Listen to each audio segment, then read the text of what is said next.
இன்னைக்கு நம்ம பார்க்க போகிற டாபிக் இந்திய வடிகால் அமைப்பு. வடிகால் அமைப்பு அப்படின்னா முதன்மை ஆறுகளும் துணை ஆறுகளும் ஒன்றா இணைஞ்சு கடல்லையோ ஏரியிலையோ குளத்துலையோ கலக்கிற நிகழ்வு தான் வடிகால் அமைப்பு அப்படின்னு சொல்லுவாங்க. இந்தியாவில் பாயக்கூடிய ஆறுகளை ரெண்டு வகையாக பிரிப்பாங்க. ஒன்று இமயமலையில் உற்பத்தியாகும் ஆறுகள், இன்னொன்று தீபகற்ப ஆறுகள். தீபகற்ப ஆறுகள் அப்படின்னாலும் தென்னிந்திய ஆறுகள் அப்படின்னாலும் ஒன்று தான். ஓகேவா? சரி, ஃபர்ஸ்ட் நம்ம இமயமலையில் உற்பத்தியாகும் ஆறுகள் என்னன்னு பார்ப்போம். ஸோ இமயமலையில் உற்பத்தி ஆகிற ஆறுகளில் முதன்மையான ஆறுகள் அப்படின்னா 3 சொல்றாங்க. ஒன்று சிந்து, ரெண்டாவது கங்கை, மூணாவது பிரம்மபுத்திரா. இந்த 3 தான் இமயமலையில் உற்பத்தி ஆகிற ஆறுகளில் முதன்மையான ஆறுகள். ஸோ யமுனைலாம் பார்த்தீங்கன்னா அதுவும் ஒரு பெரிய ஆறு தான், ஆனால் அது கங்கையோட துணை ஆறு அப்படின்னு சொல்லுவாங்க. கங்கையில் கலந்துரும். ஓகேவா? அதனால யமுனை அப்படிங்கிறது கங்கையோட துணை ஆறு அப்படின்னு தான் சொல்லுவாங்க. ஃபர்ஸ்ட் நம்ம சிந்து பார்ப்போம். சிந்து எங்கே உற்பத்தி ஆகுது அப்படின்னா இந்த இடத்துல. இது என்ன இடம்? திபெத். ஓகேவா? ஸோ திபெத்தில் கைலாஷ் மலைத்தொடர், மான்சரோவர் ஏரி, இந்த இடத்துல தான் சிந்து உற்பத்தி ஆகுது. ஸோ இந்த இடத்துல உற்பத்தி ஆகி இங்கேருந்து இப்படி இங்கேருந்து இந்தியா உள்ள திரும்ப ஜம்மு காஷ்மீர் வழியா பாகிஸ்தானில் சில்லார் அப்படிங்கிற இடம் வழியா இப்படி இங்கே வங்காள விரிகுடால அரபிக்கடல்ல கலந்துரும். சரிங்களா? ஸோ எங்க உற்பத்தி ஆகுது அப்படின்னா திபெத்தில் கைலாஷ் மலைத்தொடர், மான்சரோவர் ஏரி, இந்த இடத்துல உற்பத்தி ஆகுது. இங்கிருந்து அப்படி இந்தியாவில் ஜம்மு காஷ்மீர் வழியா, ஜம்மு காஷ்மீர்லேருந்து அப்புறம் பாகிஸ்தானில் சில்லார் அப்படிங்கிற பகுதி வழியா இங்கே அரபிக்கடல்ல கலந்துருது. ஓகேங்களா? ஸோ இதுதான் சிந்து நதி. இதோட மொத்த நீளம் பார்த்தீங்க அப்படின்னா 2850 கிலோமீட்டர். சிந்துவோட மொத்த நீளம் 2850 கிலோமீட்டர். இதில் இந்தியாவில் பாயக்கூடிய நீளம் மட்டும் அப்படின்னு பார்த்தீங்கன்னா, அதாவது இந்தியாவில்னா இங்கேருந்து இது வரைக்கும் தானே இந்தியா. ஸோ இதில் எவ்வளோ கிலோமீட்டர் அப்படின்னா 209 கிலோமீட்டர். ஸோ மொத்த நீளம் 2850. இந்தியாவில் பாயக்கூடிய நீளம் வெறும் 709 கிலோமீட்டர் தான். சிந்துவோட துணை ஆறுகள் பார்த்தீங்க அப்படின்னா ஒரு 5 இருக்கு. ஓகேங்களா? ஸோ சிந்துக்கு எத்தனை துணை ஆறுகள் இருக்கு அப்படின்னு கேட்டாங்கன்னா 5. எதெல்லாம் அப்படின்னா ஜீலம், சட்லஜ், சினாப், ராவி, பியாஸ். இந்த 5 தான் சிந்துவோட துணை ஆறுகள். இந்த துணை ஆறுகளே மிகப்பெரிய துணை ஆறு எது அப்படின்னு கேட்டாங்கன்னா இந்த சினாப். கேட்டிருப்பாங்க. சரிங்களா? ப்ரீவியஸ் இயர் கொஸ்டின்ல நிறைய டைம் கேட்டிருக்காங்க. சிந்து நதியோட துணை ஆறுகளில் நீளமானது அல்லது பெரிய ஆறு எது அப்படின்னு கேட்டாங்கன்னா இந்த சினாப் தான்.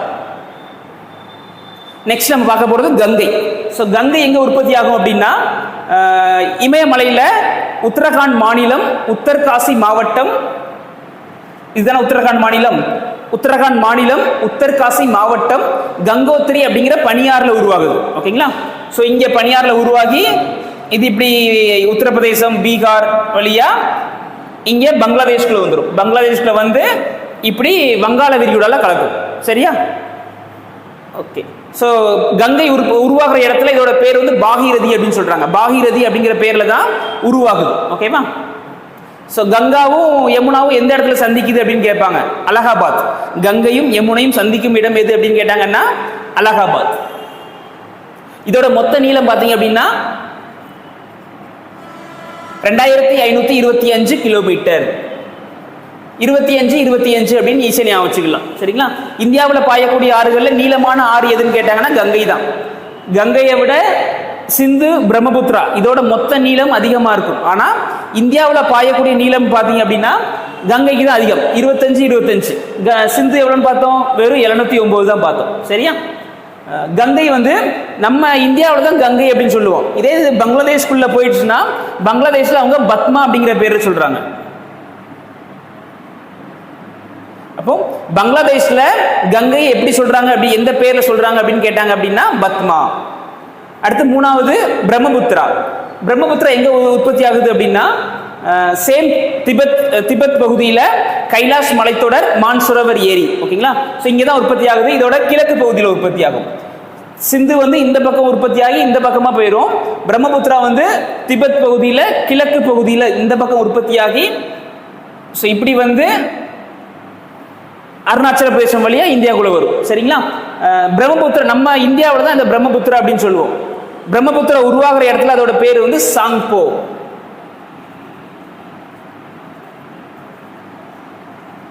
பிரம்மபுத்திரா உருவாகிற இடத்துல அதோட பேர் என்னன்னு கேட்டாங்கன்னா சாங்போ. சாங்போ அப்படின்னா அதுக்கு என்ன மீனிங் அப்படின்னா தூய்மை அப்படின்னு அர்த்தம். இந்தியாவுக்குள்ள பாத்தீங்க அப்படின்னா தி காங் அப்படிங்கிற மலை இடுக்கு வழியா அருணாச்சல பிரதேசத்தில் இருக்கிற தி காங் அப்படிங்கிற மலை இடுக்கு வழியா இந்தியாவுக்குள்ள வருது. இங்க இருந்து அஸ்ஸாம் வழியா பங்களாதேஷ்ல வந்துருது.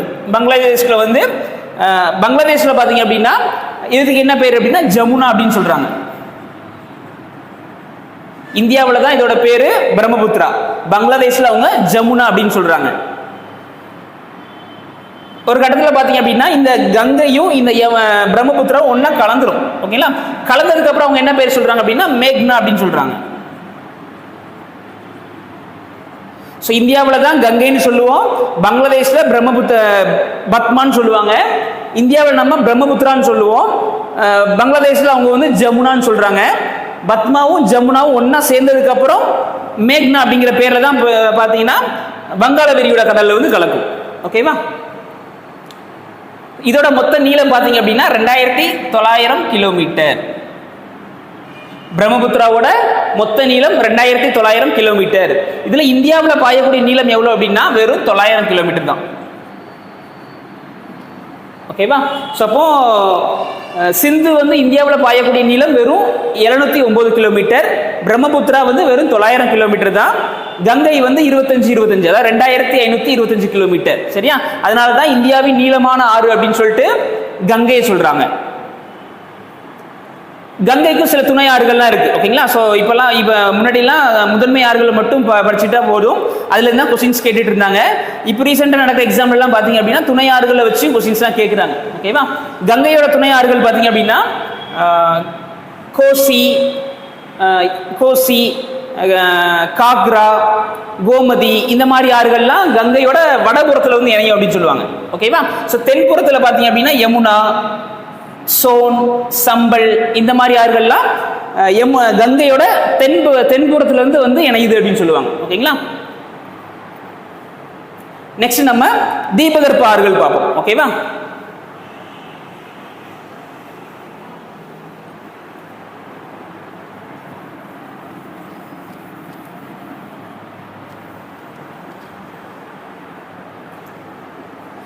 தீபகற்ப ஆறுகளை ரெண்டா பிரிக்கிறாங்க. அதாவது எப்படி பிரிக்கிறாங்க அப்படின்னா கிழக்கு நோக்கி பாயும் ஆறுகள், மேற்கு நோக்கி பாயும் ஆறுகள் அப்படின்னு ரெண்டா பிரிக்கிறாங்க. தீபகற்ப ஆறுகளை கிழக்கு நோக்கி பாயிற ஆறுகள், மேற்கு நோக்கி பாயிற ஆறுகள் அப்படின்னு ரெண்டா பிரிக்கிறாங்க. கிழக்கு நோக்கி பாயிற ஆறுகள்ல முதன்மையானது இதெல்லாம் அப்படின்னா மகாநதி, கோதாவரி, கிருஷ்ணா, காவேரி. இந்த நாலு தான் கிழக்கு நோக்கி பாயும் ஆறுகள்ல முதன்மையானது. ஓகேங்களா? இந்த வருஷம் முக்கியம். இதை வச்சே டிஎன்பிசில கொஸ்டின்ஸ் எல்லாம் கேட்டிருக்காங்க. ஆறுகளை வந்து வடக்கு தெற்கா வரிசைப்படுத்துக அப்படிலாம் கேட்டிருக்காங்க. ஓகேவா? ஃபர்ஸ்ட் மேல என்ன இருக்கும்? மகாநதி இருக்கும், ரெண்டாவது கோதாவரி, மூணாவது கிருஷ்ணா, நாலாவது காவேரி. ஓகேவா? இந்த நாலு தான் கிழக்கு நோக்கி பாயும் ஆறுகள்ல முதன்மையான ஆறுகள். மேற்கு நோக்கி பாயும் ஆறுகள் எப்படின்னா அதுல ஒரு 3 இருக்கு. ஓகேவா? நர்மதை, தபதி, அப்புறம் மாஹி. இந்த 3 தான் மேற்கு நோக்கி பாயும் ஆறுகள். மேற்கு நோக்கி பாயிற ஆறுகள்லாம் அரபிக்கடல்ல கலக்கும், கிழக்கு நோக்கி பாயும் ஆறுகள்லாம் வங்காள விரிகுடால கலக்கும். ஃபர்ஸ்ட் நம்ம பார்க்க போறது மகாநதி. மகாநதி எங்க உற்பத்தி ஆகுது அப்படின்னா சத்தீஸ்கர்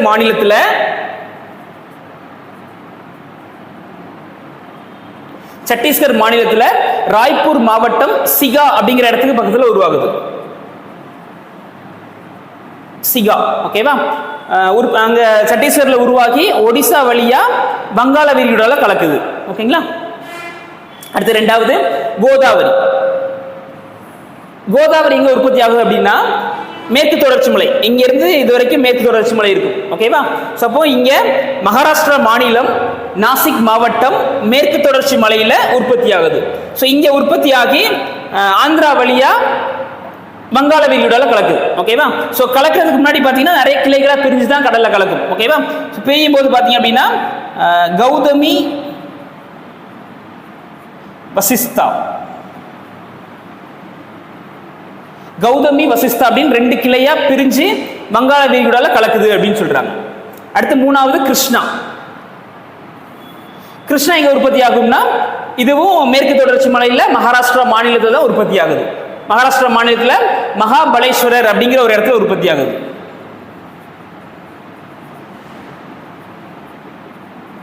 மகாபலேஸ்வர் அப்படிங்கிற இடத்துல உற்பத்தி ஆகுது. அங்க இருந்து ஆந்திரா வழியா இதுவும் வங்காள விரிகுடால தான் கலக்குது. அடுத்து நாலாவது பாத்தீங்க அப்படின்னா காவேரி. காவேரி எங்க உற்பத்தி ஆகுது அப்படின்னா கர்நாடக மாநிலம் குடகு மலையில இருக்கிற தலை காவேரி அப்படிங்கிற இடத்துல உற்பத்தி ஆகுது. ஓகேவா? ஸோ கர்நாடகாவில் குடகுமலை தலை காவேரி அப்படிங்கிற இடத்துல உற்பத்தி ஆகுது. அங்க உற்பத்தி ஆகி கர்நாடகாவில் பார்த்தீங்க அப்படின்னா ரெண்டு தீவை உருவாக்குது. அதாவது ஆறு இப்படி ரெண்டா பிரிஞ்சு மறுபடியும் ஒன்னா இணைஞ்சது அப்படின்னா நடுவில் உள்ள இந்த இடத்த என்ன சொல்லுவாங்க, நிலத்தை தீவு அப்படிதான் சொல்லுவாங்க. சுத்தி தண்ணி இருந்துச்சுன்னா நடுவில் இருக்கிற இடத்த வந்து தீவு அப்படிதான் சொல்லுவாங்க. ஸோ அப்படி இந்த காவேரி பார்த்தீங்கன்னா கர்நாடகாவில் ரெண்டு தீவு உருவாக்குது. எதெல்லாம் அப்படின்னா சிவசமுத்திரம் மற்றும் ஸ்ரீரங்கப்பட்டினம் அப்படின்னு ரெண்டு தீவை உருவாக்குது. அதுக்கப்புறம் தமிழ்நாட்டில் கலந்து தமிழ்நாட்டில் பார்த்தீங்க அப்படின்னா ஒகேனக்கல் அப்படிங்கிற நீர்வீழ்ச்சி உருவாக்குது. அப்புறம் சேலத்தில் மேட்டூர் அணைக்கட்டு, அப்புறம் திருச்சியில் கல்லணை. ஸோ இந்த வழியாக பார்த்தீங்க அப்படின்னா திருப்ப திருச்சிக்கு தாண்டினதுக்கு அப்புறம் திருச்சியில் பார்த்தீங்க அப்படின்னா இங்கேயும் ரெண்டு கிளையா பிரிஞ்சு வடக்கு உள்ளது பார்த்தீங்க அப்படின்னா கொள்ளிடம் சொல்லுவாங்க. கொள்ளிடம், தெற்குல உள்ளது காவேரி அப்படின்னு சொல்லுவாங்க. அப்போ காவேரி வந்து தமிழ்நாட்டில் திருச்சிக்கு பக்கத்தில் கொள்ளிடம் காவேரி அப்படின்னு ரெண்டு கிளையா பிரிஞ்சு ஸ்ரீரங்கம்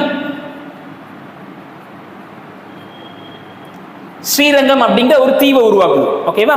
ஸோ அதுக்கப்புறம் பார்த்தீங்கன்னா திருச்சி தாண்டினதுக்கு அப்புறம் காவேரி வந்து பல கிளைகளாக பிரிஞ்சு திருவாரூர், தஞ்சாவூர், இந்த மாதிரி நிறைய கடலூர், இந்த மாதிரி நிறைய மாவட்டங்கள் வழியா பிரிஞ்சு தான் பார்த்தீங்கன்னா கடலை கலக்குது. எங்க அப்படின்னா வங்காள விரிகுடால. நெக்ஸ்ட் நம்ம பார்க்க போறது மேற்கு நோக்கி பாயும் ஆறுகள். மேற்கு நோக்கி பாயும் ஆறுகள்ல நீளமானது எது அப்படின்னா நர்மதை. கிழக்கு நோக்கி பாயும் ஆறுகள் நீளமானது எதுன்னு கேட்டாங்கன்னா கோதாவரி. சரிங்களா? கோதாவரி இதை கேட்பாங்க அடிக்கடி. கிழக்கு நோக்கி பாயும், அதாவது வங்காள விரிகுடால கலக்குது இல்லையா, அந்த ஆறுகள்ல நீளமான ஆறு எது அப்படின்னு கேட்டாங்கன்னா கோதாவரி. கோதாவரி வந்து பாத்தீங்க அப்படின்னா விருத்த கங்கா அப்படின்னு சொல்லுவாங்க.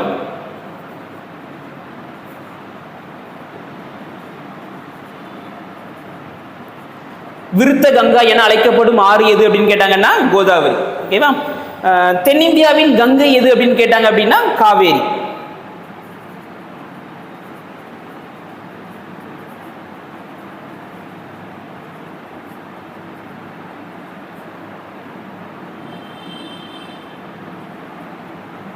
விருத்த கங்கா என அழைக்கப்படும் ஆறு எது அப்படின்னா கோதாவரி. தென்னிந்தியாவின் கங்கை எது அப்படின்னா காவேரி. ஓகேவா? நெக்ஸ்ட் வந்து மேற்கு நோக்கி பாயும் ஆறுகள். இதுல நீளமானது எது அப்படின்னு கேட்டாங்கன்னா நர்மதை.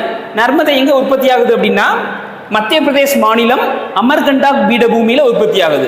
அங்க உற்பத்தி ஆகி மேற்கு நோக்கி வழியா வந்து இங்க காம்பே வளைகுடா. இந்த இடம் பாத்தீங்க அப்படின்னா காம்பே வளைகுடா வழியா அரபிக்கடல்ல கலக்குது. ஓகேவா? அடுத்து தபதி. தபதியும் பார்த்தீங்க அப்படின்னா மத்திய பிரதேஷ் மாநிலம் அமர்கண்டாக் பீடபூமியில தான் பெட்டூல் மாவட்டம் முல்டாய் அப்படிங்கிற இடத்துல உற்பத்தி ஆகுது. ஓகேவா? தபதி எங்க உற்பத்தி ஆகுதுன்னு கேட்டாங்கன்னா மத்திய பிரதேஷ் மாநிலம் பெட்டூல் மாவட்டம் முல்டாய் அப்படிங்கிற இடத்துல உற்பத்தி ஆகுது. இதுவும் இங்க அந்த காம்பே வளைகுடா வழியா அரபிக்கடல்ல கலக்குது. ஓகேங்களா? ஸோ இவ்வளோதான் இந்தியாவோட ஆறுகளை பற்றின டீட்டெயில்ஸ். ஓகேங்களா? அடிக்கடி எல்லா எக்ஸாம்லையும் பார்த்தீங்க அப்படின்னா ஆறுகள்லேருந்து கண்டிப்பாக ஒரு கொஸ்டின் இருக்கும், மேக்ஸிமம் 2 கொஸ்டின் கூட கேட்பாங்க. ஓகேங்களா? தேங்க்யூ.